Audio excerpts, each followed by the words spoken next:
Part ke-12. POV Arman. Brak! Aku melempar tas kerja ke sembarang arah. Moodku benar-benar buruk akhir-akhir ini. Bagaimana tidak, banyak sekali keluhan ibu dan Lela tentang Nea. Ketika aku menegur Nea, yang ada malah keluhan balik yang disampaikan. Aku mengusap wajah dengan kasar. Jika aku membela ibu, maka Nea mengancam akan pergi dari rumah ini.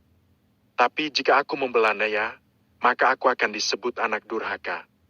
Entah mengapa 1 bulan ini Nea menjadi lebih agresif. Dia tidak lagi mau mengalah pada ibu dan Lela.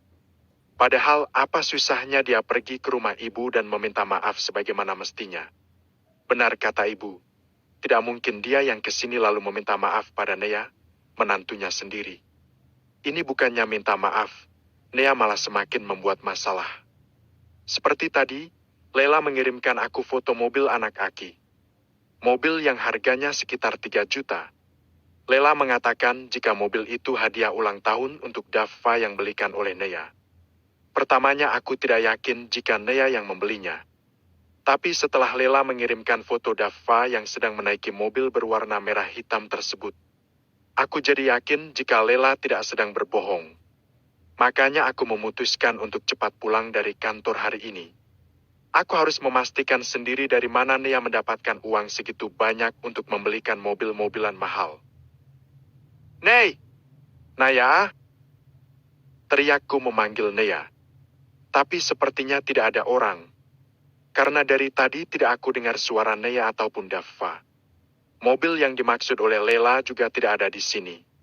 Aku melangkah menuju kamar, nihil. Tidak ada Nea dan Dava. Kembali aku menuju ke arah halaman belakang rumah. Juga tidak ada. Kemana Nea? Man, Arman. Terdengar suara ibu dan Lela memanggilku dari depan. Aku segera meninggalkan halaman belakang menuju ke depan. Di sana terlihat ibu dan Lela yang sudah duduk di sofa. Kemana istrimu itu? Tanya ibu Berang. Aku nggak tahu, Bu. Dari tadi aku panggil nggak ada. Jawabku lesu. Aku merebahkan tubuhku di atas sofa yang berhadapan dengan ibu dan Lela. Kamu gimana sih? Istri nggak di rumah. Kamu nggak tahu. Lembek banget jadi suami. Ketus ibu murka. Selalu begini, ibu selalu mengatakan aku lembek terhadap Nea. Kata-kata yang semakin menyulutkan emosi, membuatku semakin hari semakin membenci tingkah Nea. Aku baru pulang kerja, Bu. Ya mana aku tahu coba dia di mana. Elakku memberi alasan. Ibu hanya mencebik mulutnya, semakin membuatku meradang. Mungkin si Nea masih di toko mainan, Bang. Sahut Lela sambil menggendong Diki. Emangnya tadi kamu lihat Nea di mana? Tanyaku pada Lela. Karena jelas-jelas tadi dia yang mengirimkan foto Nea dan Dava.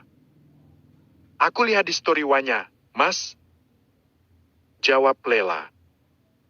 Ya udah, kalau gitu kita tunggu aja dia pulang. Jawabku mengendurkan dasi. Kemudian aku bangkit, menuju ke kamar untuk mandi dan mengganti baju. Aku risih dengan pakaian kantor. Apalagi cuacanya sangat panas. Setelah membersihkan badan, akhirnya aku merasa lebih segar dari tadi.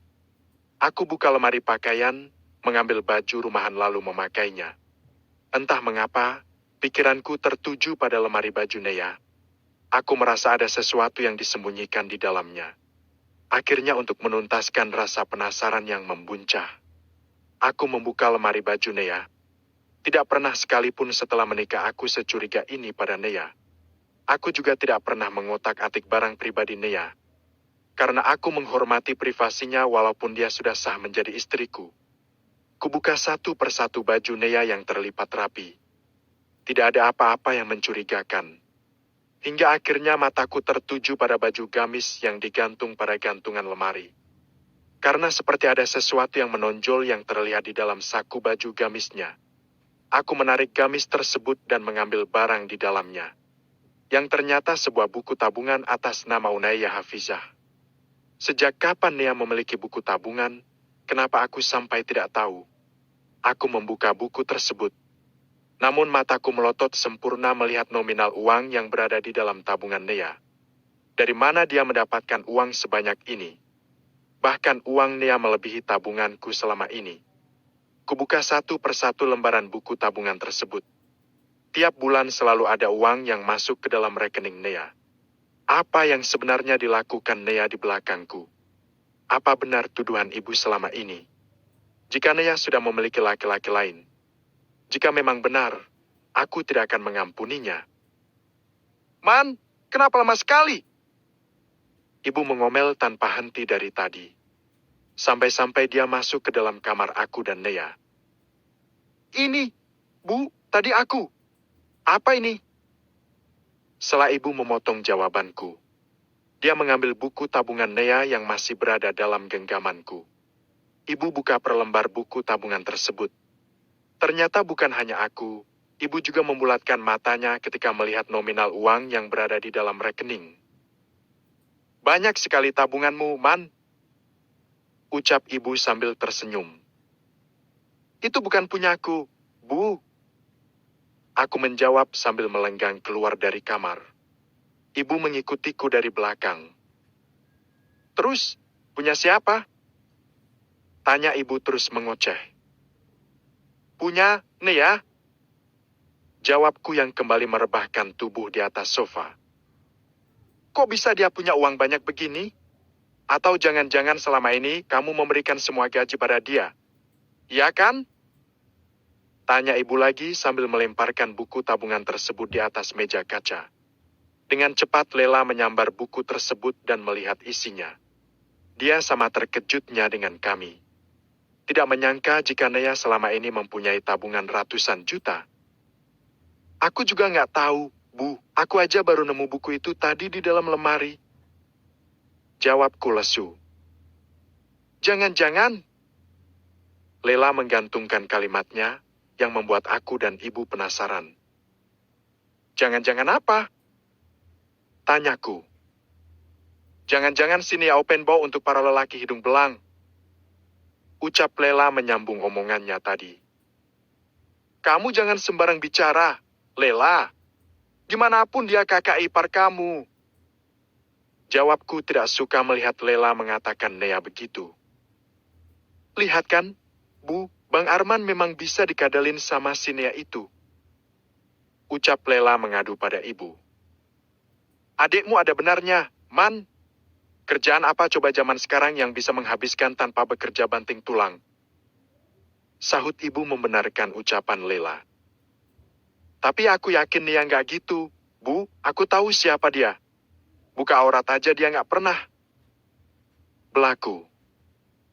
Kamu jangan menilai orang dari penampilannya. Banyak kok sekarang gadis lulusan pesantren yang hamil di luar nikah. Sanggah ibu yang membuat kepercayaanku pada Nea goyah. Nanti akan aku tanyakan jika Nea sudah pulang. Lirihku pelan. Assalamualaikum. Ucap Nea yang tiba-tiba sudah berada di depan pintu rumah. Waalaikumsalam. Jawab kami serempak. Nea terlihat lelah. Tangannya dengan cepat menyalami aku dan ibu. Daffa juga terlihat tertidur dalam gendongnya. Dari mana kamu? Tanya ibu dengan suara meninggi. Nanti ya, Bu, aku jawabnya. Aku bawa masuk Daffa dulu ke kamar. Pamit Nea pada ibu. Setelah Nea masuk ke dalam kamar, akhirnya kami bertiga cepat-cepat melihat ke arah luar. Ingin menemukan bukti mobil mainan mahal itu. Tapi tidak ada. Mana? Gak ada. Ucapku pada Lela yang masih celingak-celinguk. Tadi aku lihat sendiri, Bang. Dia update status. Jawab Lela lesu. Itu pasti dia sembunyikan di suatu tempat. Seru ibu lagi memilih untuk duduk kembali. Kalian ngomongin aku? Tanya Nea yang tiba-tiba sudah berada di belakang kami. Kata Lela kamu beli mobil aki buat Daffa. Apa itu benar? Aku langsung menanyakan perihal yang menjadi puncak permasalahan. Ya, memangnya kenapa, Mas? Tanya Nea tanpa rasa takut ataupun gugup. itu, bener kan, Bang? Aku nggak mungkin bohong. Sahut Lela. Terus sekarang mobilnya di mana? Tanyaku lagi pada Nea. Mobilnya masih dalam perjalanan. Katanya diantar besok, karena ini hampir maghrib. Jawab Nea santai. Kamu tahu nggak mobil itu mahal? Cercaku lagi. Tahu. Terus kenapa kamu beli? Kamu kan tahu sendiri pengeluaran kita lagi banyak. Ketusku kesal. Aku beli karena aku suka. Lagian aku beli juga bukan buat orang lain, aku beli buat anakku sendiri. Jawab Nea lagi membela diri. Iya, kamu suka, tapi yang kamu habiskan itu uang anak saya. Sahut ibu menimpali. Ibu diam aja kalau nggak tahu titik permasalahannya. Jangan buat suasana tambah runyam. Sinis Nea. Diam kamu, Nea. Jangan berani-beraninya kamu ngebentak atau ngelawan ibuku ya. Bentakku sambil menunjuk ke arah Nea. Aku benarkan, Mas? Seharusnya sebagai seorang ibu, kalau anaknya lagi ada masalah dibantu untuk diselesaikan. Bukan malah makin manasin kamu. Aku mengusap wajahku kasar, berusaha meraup udara yang terasa hilang. Kamu lihat sendiri kan, Bang? Gimana istri kamu ngebantai ibu? Aku pokoknya nggak mau tahu kalau Dava dibelikan mobil. Diki juga harus kamu beliin, Bang. Tuntut Lela. Hei, kamu. Sadar diri dong kalau udah punya suami. Jangan minta sama suami orang. Nea menjentikkan jari di depan wajah Lela. Dia minta bukan sama orang lain. Dia minta sama abangnya sendiri. Yang orang lain itu kamu. Bentak ibu lagi menepis tangan Nea. Aku hanya diam menyaksikan ketiga wanita ini bertengkar. Mau pecah rasanya kepalaku. Aku istrinya, bukan orang lain. Teriak Nea lagi. Dia amam. Teriakku keras. Membuat mereka bertiga seketika bergeming. Sekarang aku mau tanya sama kamu, Nea. Dari mana kamu dapat uang sebanyak itu? Tanyaku pada Nea. Dari hasil jual diri kali. Sahut Lela sinis. Plak. Dengan sekuat tenaga Nea menampar wajah Lela. Sehingga dia terhuyung ke belakang. Lela. Nea, apa-apaan kamu berani nampar anak saya? Teriak ibu sambil mendorong Nea. Ajari anak ibu untuk sopan santun. Bekali dia tata cara berbicara. Sebelum aku potong lehernya. Cukup selama ini aku diam. Aku capek. Kalian belum tahu bagaimana marahnya orang diam. Dari kamu, Mas. Kamu nggak perlu tahu dari mana aku mendapatkan uang sebanyak itu. Karena aku juga tidak tahu kemana saja gaji selama ini kamu habiskan. Untukku dan Dava hanya kamu beri gaji sisa, sedangkan untuk adik dan keponakanmu kamu beri segalanya. Sadar, Mas. Kamu udah nikah. Ingat, kalau kamu jatuh sakit atau mati, tangan inilah yang merawat kamu, bukan mereka. Dava lah yang akan mendoakan kamu sampai hari akhir, bukan keponakan kamu.